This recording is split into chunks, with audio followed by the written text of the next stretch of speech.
하나님의 말씀은 시편 26편의 말씀입니다. 이 시는 다윗이 하나님께 간구하는 구하는 시라고 우리 알 수 있습니다. 다윗은 하나님 앞에 늘 보면요 담대하게 구합니다. 참 담대하게 구합니다. 근데 어떻게 이렇게 담대하게 구할 수 있는가? 사람이요 작아질 때가 있습니다. 언제가 작아지느냐? 죄를 지으면 작아집니다. 양심에 걸리는 게 있으면 작아집니다. 뭐 특별히 한 게 없어도 괜히 위축되고 괜히 뭔가 이렇게 뭐 찔려가지고 뭐 그럽니다. 그래서 우리나라 속담에도 도둑이 제발 저린다. 설교를 하다 보면요, 여러분 제가 여러분의 일일이 개인사를 알까요, 모를까요? 모릅니다. 뭐 아무리 가까운 사람이라 할지라도요, 그 무슨 속마음이 있는지 그리고 또 모를 수밖에 없는 게요, 죄진 건 얘기 안 합니다. 죄종한테 자기 죄진 거 막 고하는 사람은 제가 보니까 100명 중에 1명 있을까 말까 해요. 참 드뭅니다. 잘한 거, 은혜 되는 거는 막 얘기하면서 막 얘기하죠. 근데 그게 아니면 잘 몰라요. 그럼 무슨 삶을 사는지 무슨 일을 하는지 모릅니다. 제가 보니까 제 애들도 자식들도 자기가 잘못한 건 얘기 안 합니다. 제가 보니까 그렇더라고요. 몰라요. 그냥 모릅니다. 그런데 재단에서 하나님 말씀을 막 선포합니다. 그러면은 그게 그 사람 찍어서 하는 얘기일까요? 아니요. 절대 아니거든요. 근데 괜히 찔려가지고 제가 잘못해놓고서 목사님은 원망이 막 어떻게 나한테 그런 얘기 했어요. 지금 언제 당신한테 그런 얘기 했나요? 근데 막 자기한테 그런 얘기 했다는 거예요. 그러면서 막 뭐라고 그래요. 여러분. 알고 보면요 자기가 찔리는 거예요. 자기가. 하나님 말씀이 내 안에 들어오니까 이 양심의 가책이 찔려서 그러면은 아멘하고 회개하면 되잖아요. 근데 그거 하기 싫으니까 막 뭐라 하는 거야. 가만히 보면은요 잘못하고 죄를 지으면은 자꾸 움츠려집니다. 근데 반대로 죄가 없는 사람은 당당해요. 죄가 없다는 걸 오해하지 말고 들으시기 바랍니다. 적어도 하나님 앞에 양심의 가책이 없으면요 당당합니다. 설령 몰라서 그럴 수는 있죠. 근데 몰라서 그런 건 진짜 몰라서 그런 겁니다. 그래서 움츠러들지 않아요. 근데 그게 아니면요 알면서 그러면 움츠러듭니다. 성경에 보니까 창세기 4장 7절에 이렇게 얘기합니다. 내가 선을 행하면 어찌 낯을 들지 못하겠느냐. 가인이 아벨을 죽이고 피합니다. 피해요. 그러면서 아벨 어딨냐고 물어봤더니 괜히 신경질 냅니다. 내가 아벨 죽인 사람이에요? 그냥 모른다 하면 되잖아요.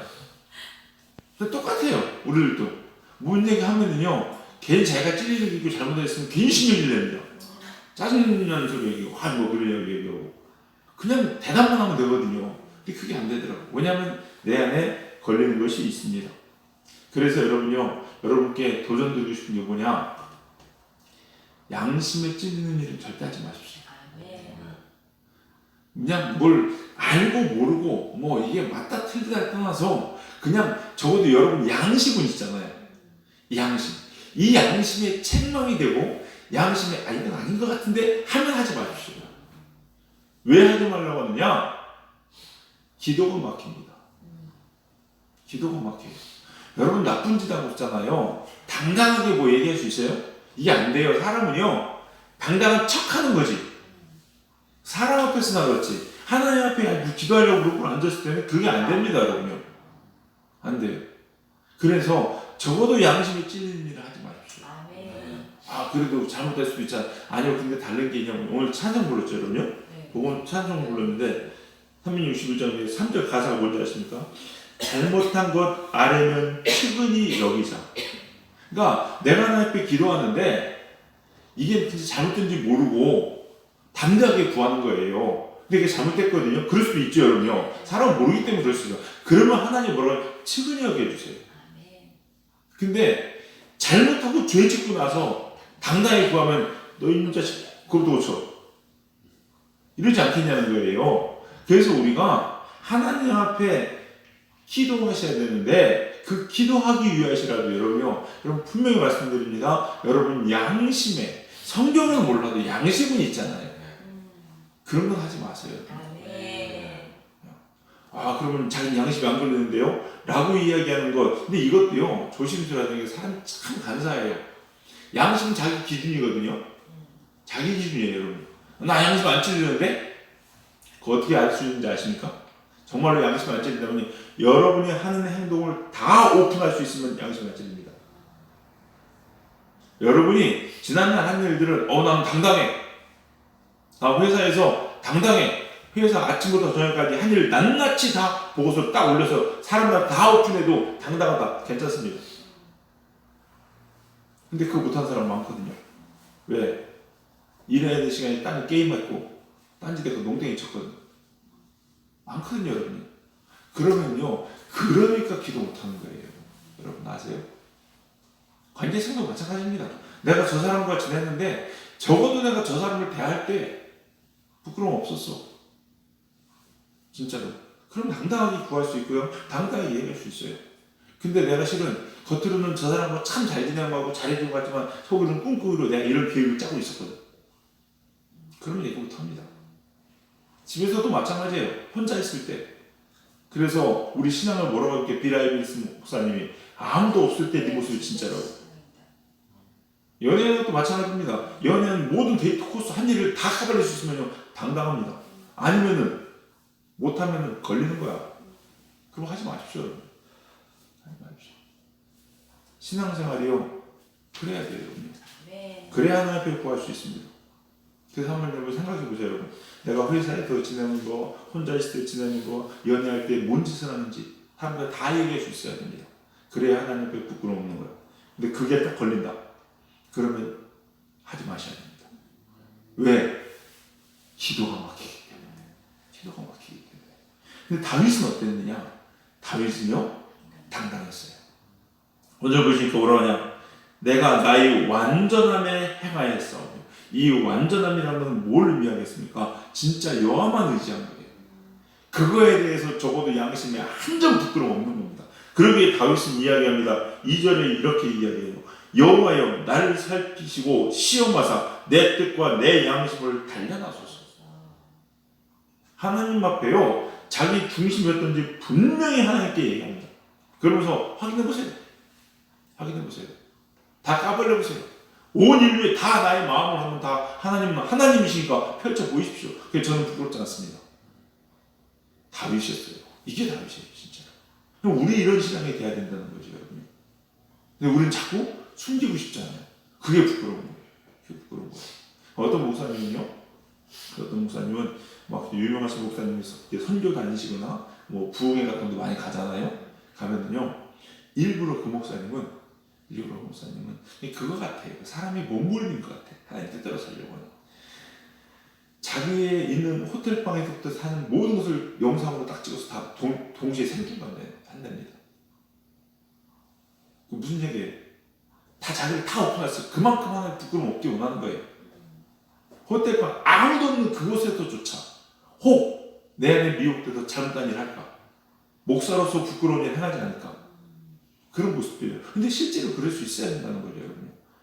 가만히 보면 하나님은 그거 하실까 안 하실까? 하세요. 하나님은 분명히 비디오로 다 찍고 계세요. 내가 화장실에 앉아있는 것까지. 다윗은 그런 신앙이었어요. 그렇기 때문에 당당히 구할 수 있어야 된다는 겁니다. 근데 우리가요, 꼭 점검하셔야 될 게 뭐냐면요, 내가 정말로 내 중심에 하나님 앞에 양심에 부끄러움 없이 행하였는가. 또 하나 신앙적인 측면에서 내가 진짜로 하나님만 의지하고 있는가. 다윗은 진짜 하나님만 의지했거든요. 다른 거 안 봤거든요. 눈을 들어 산을 보라. 이 산들이 나를 도울 수 있을까? 내 군대가 나를 도울 수 있을까? 아니요, 그렇지 않았습니다. 그러기에 하나님만 의지했어요. 그래서 우리 사랑하는 성도님들, 여러분들이 점검하셔야 될 것들이 몇 가지 있는데, 하나님 앞에 나아가고 기도하고 응답받기 원하실 때 점검하셔야 될 것은 첫 번째는 내 행동에 부끄러움이 없냐는 거예요. 누구에게 다 얘기할 수 있을 만큼 정말로 그렇게 부끄러움 없느냐. 또 신앙적인 측면에서는 뭐냐? 하나님만 의지했냐는 거예요. 하나님도 의지하는 거 아닙니다. 하나님만입니다. 하나님만. 잘 들으세요. 하나님만 의지하는 것이 진짜 신앙이지 하나님도 의지하는 것은 불신앙입니다. 믿지 않는 거하고 똑같습니다. 믿지 않는 거. 하나님만 바라보야 진짜 신앙이지 하나님도 보고 세상도 보는 것은 불신앙입니다. 여러분 여러분 이게 왜 불신앙인지 아세요? 그래도 하나님을 믿고 인정하고 하나님께 기도하잖아요. 아니요, 그 불신앙입니다. 못 믿는 겁니다. 못 믿는 거야. 여러분 사람이요 못 믿기 때문에 보험 듭니다. 맞죠? 못 믿으니까 보험 드는 거예요. 못 믿으니까. 보증 왜 씁니까? 못 믿으니까 보증 쓰라고 하는 거예요. 믿어보세요. 보증 쓸 필요가 있었어요? 없어요. 없어요. 각서 왜 씁니까? 계약서 왜 봤습니까? 그 사람이 줄 거 100% 믿으면 계약서 써야 안 써요? 쓸 필요 없어요. 쓸 필요 없어요. 그거 뭐하러 볼펜하고 팔 아프게 그거 잘 보관하려면 그거 신경 쓰이잖아요. 완전히 믿어버리면 그런 거 필요 없어요. 여러분. 근데 못 믿으니까 그래요. 우리가요 하나님만 의지하고 하나님만 바라보면요 진짜 믿으면요 다른 거 필요 없어요. 돈이 있어야 될 이유가 뭐 있습니까? 하나님 먹이시고 이쁘게 살리시는데. 근데 그거 못 믿는 거야. 그러니까 돈도 있어야 된다는 거예요. 있어야 된다. 이런 얘기하면 돈이 없고 막 이렇게 오해하고 받아들이지 마세요. 그거 있어야 되는지 압니다. 성경을 잘 읽으셔야 되는 게요. 그거 하나님 인정하실까 안 하실까요? 하십니다. 그래서 뭐라고 했습니까? 사람이 떡으로만 살 것이 아니요 하나님의 입에서 나오는 말씀으로 살 것이라고 얘기했어요. 그게 무슨 얘기예요? 떡으로도 또 필요하다는 얘기예요, 여러분. 근데 그거는요 떡이 너를 살리는 것이 아니라 하나님이 그걸 공급해 주기 때문에 그거 먹으라는 거지. 그게 하나님 필요 없고 떡만 있으면 된다 이게 아니에요, 여러분요. 그렇기 때문에 진짜 의지하는 누구나 예수님 하나님만 의지해야 된다는 거예요. 하나님 도 의지하는 것은요, 하나님 도 의지하는 것, 불안해서 하는 거기 때문에 그건 불신앙이라는 겁니다, 여러분. 그래서 하나님만 의지하는 사람은요, 걱정, 근심이 없어요. 두려움이 없습니다, 여러분. 걱정이 없어요. 평안합니다, 여러분. 우리 사랑하는 성도님들, 하나님만 의지하시기 바랍니다. 그래서 2절에 뭐라고 합니까? 나를 살피시고 그 뒤에 나온 말은 내 뜻과 내 양심을 단련하소서라고 이야기하는 것은 고난을 통해서 하나님만 바라보는 신앙으로 나를 만들어달라고 다윗은 기도하고 있는 거예요. 기도하는 거. 우리 성도님들, 저와 여러분도 마찬가지로 이렇게 하나님만 의지하시는 저희들 되기를 주님의 이름으로 간절히 축원합니다. 두 번째는요, 3절부터 7절까지 나와 있는 거 뭐냐? 진리를 따라 행하였는가라는 거예요. 다윗은요 진리를 따라 행하였습니다. 정말로 하나님 말씀만 붙잡고 그 길로 갔습니다. 여러분 하나님은요 항상 옳은 길로 행하십니다. 그러기에 우리도 옳은 길로 행해야 됩니다. 하나님은 절대 죄악의 길로 서지 않습니다. 가끔 착각하는 사람들이 있는데 예수님 믿으면 세상법은 무시해도 된다고 생각하는데 누가 성경에 그런 얘기합니까? 잘못 알고 있는 거예요, 여러분요. 세상에서 핍박을 받아야 된다고 해가지고 나쁜 일하고 세상법을 어겨서 핍박을 받는 거 이거는 잘못된 거죠. 그건 봐도 당연한 겁니다. 하나님 말씀대로 살려고 하는데 그 하나님 말씀대로 사는 것이 싫어서 그 신앙을 핍박하는 거죠. 그러니까 그리스도인들은 법 잘 지킵니다. 세상법 어기지 않습니다. 예수님도 뭐라고 했습니까? 가이사의 것은 가이사에게, 하나님의 것은 하나님께. 분명히 얘기합니다. 가이사 나쁜 놈, 이 나라를 괴롭히는 적군, 걔한테 뭘 순종해, 그딴 거 하지마, 이렇게 말씀 안 하셨어요. 내야 됩니다, 여러분. 해야 됩니다. 그러나 그것이 하나님과 상충될 때는 하나님 말씀을 지켜야 된다는 거죠. 지켜야 된다는 거예요. 꼭 교통법규 안 지키고 세상에 하지 말라는 거 편법, 불법 행하는 사람들이 하나님 말씀대로 말씀과 부딪힐 때는 세상법 지켜야 된다고 하면서 하나님 버리더라고요. 그거 아니에요, 여러분요. 아니에요. 하나님 말씀은 항상 절대로 세상의 법을 지키지 말라고 하지 않습니다. 오히려 그래서 진짜 그리스도인들은요 세상법 더 잘 지킵니다. 편법, 불법 이런 거 안 합니다. 안 해요. 하는 게 잘못된 신앙이라는 걸 분명히 아셔야 됩니다. 왜? 그곳에서는 하나님이 있지 않습니다. 잘 들으세요, 여러분요. 편법, 불법에는 하나님이 함께하지 않습니다. 여러분, 유도리를 발휘한다. 거기에 하나님 안 계십니다. 유도리를 발휘할 것 같으면요, 그 법을 만들어 두시지. 왜 하나님께서 스스로를 그렇게 하십니까? 안 합니다. 여러분, 편법이나 불법이나 유도리를 발휘한다, 뭐 융통성 얘기하는 것은요, 이건 하나님 의지하지 않는 증거입니다. 하나님을요 의지하지 않기 때문에 그런 말로 스스로 합리화시키는 거예요. 여러분, 그거 절대 잘못된 겁니다. 여러분. 융통성 좋아하지 마십시오, 여러분요. 저는 오히려 여러분에게 권면합니다. 앞뒤 꽉꽉 막힌 사람처럼 살아가십시오. 그렇게 살아가세요. 그게 대표적으로 누군지 아십니까? 요셉이었어요. 요셉이었어요. 여러분, 요셉이 그 보디발의 아내의 유혹을 이긴 게 그게 요즘 같으면 어떨까? 당연히 그래야지 라고 여기겠죠. 그게요, 그 시대에는 뭐하고 비슷한지 아십니까? 제가 좀 비하를 얘기해서 하면은요, 그냥 교통신호 잠깐 급하니까 쑥 지나가는 거 똑같습니다. 그 정도는 별거 아니에요. 왜? 그 시대 때는요, 노예는 사람이 아니었습니다. 실제로 대놓고 로마 시대 때 영화 같은 거 가끔 보세요, 여러분요. 남자 노예들 데려다가 안주인이 자기 노르개를 삼았어요. 실제 그랬습니다. 그러다 마음에 안 들면 팔아버리고 죽여버리고 그랬어요.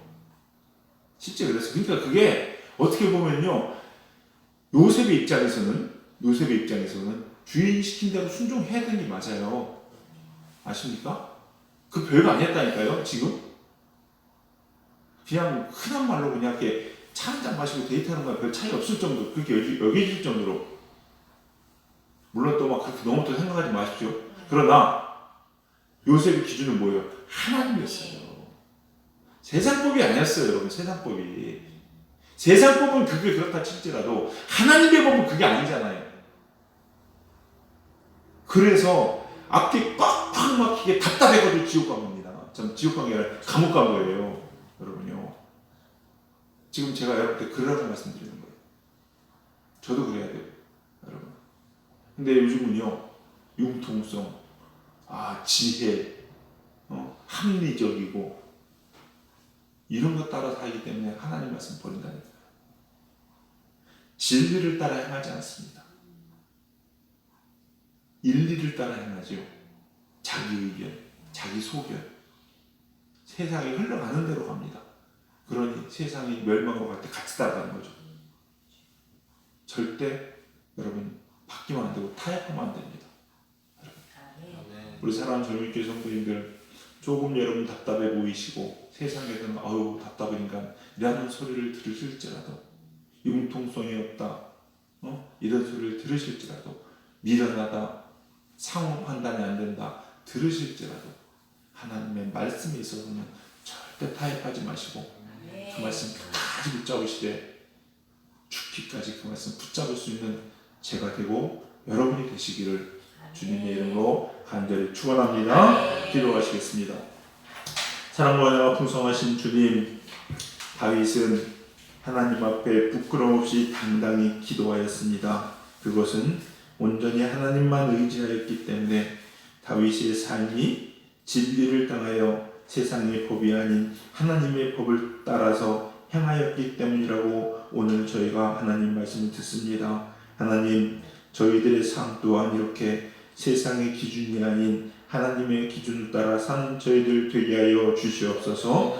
오직 하나님만 의지하는 신앙 갖게 하여 주시옵시고, 하나님의 말씀만이 내 삶의 기준이 되는, 또한 그렇게 그 말씀대로 순종하며 살아가는 저희들 될 수 있도록 하나님 우리를 붙잡아 주시고 세워 주시옵소서. 그래서 주님이 기뻐하시는 하나님 마음에 합한 자의 삶을 살아갈 수 있도록 하나님 우리를 이 새벽 시간에도 권면하시고 성령으로 우리를 인쳐 주시옵소서. 그래서 주님 앞에 늘 담대하게 기도할 수 있는 저희들 되게 하여 주시옵시고, 하나님께 기도한 것 응답받는 복된 우리 성도님들의 삶 될 수 있도록 축복하여 주시옵소서. 오늘 이 새벽에도 성령님께서 우리와 함께 하시며 힘과 능력으로 기름 부어 주시옵시고 붙잡아 주실 줄로 믿고 감사드리며 예수님의 이름으로 기도드렸사옵나이다. 아멘.